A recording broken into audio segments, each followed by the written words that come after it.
Welcome back to DrShannaV Coaching.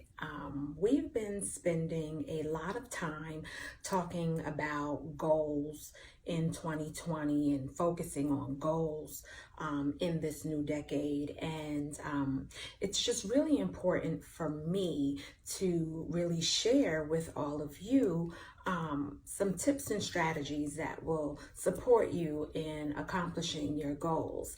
And one thing that I wanted to actually talk about today is minimizing distractions, releasing negative energy, and identifying your boundaries. More often than not, and I too have become a victim to this, is I set a goal with an intention, living life in committed action, and somehow something or someone or an energy has gotten in the way that has taken me off track in focusing on my goals. So the first thing I'd like to say is when focusing on your goals, again, your goals are personal to you.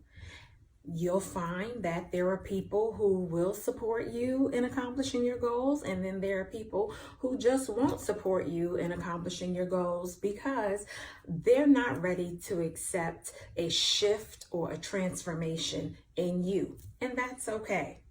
So I'd like to share with you that it is okay to limit your distractions. And when I say your distractions, sometimes we are distracted by social media. We are distracted by our favorite television show.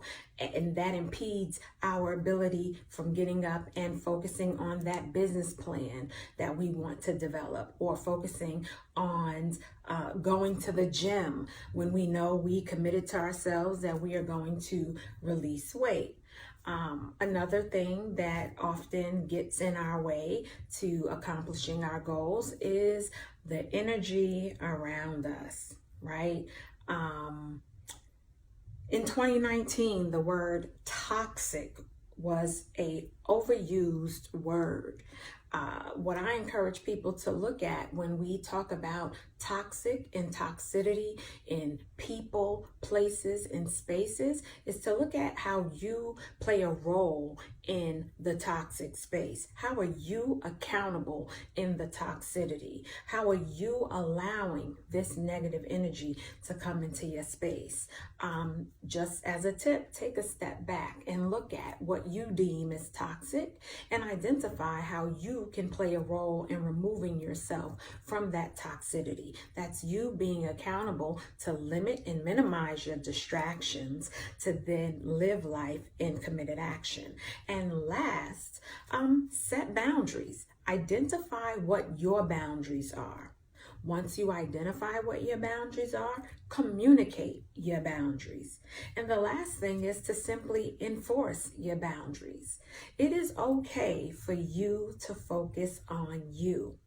It is okay for you to be committed to you. It is okay for you to protect your space and protect your energy. Remember, you are accountable in committing to yourself and accomplishing your goals and being the best you.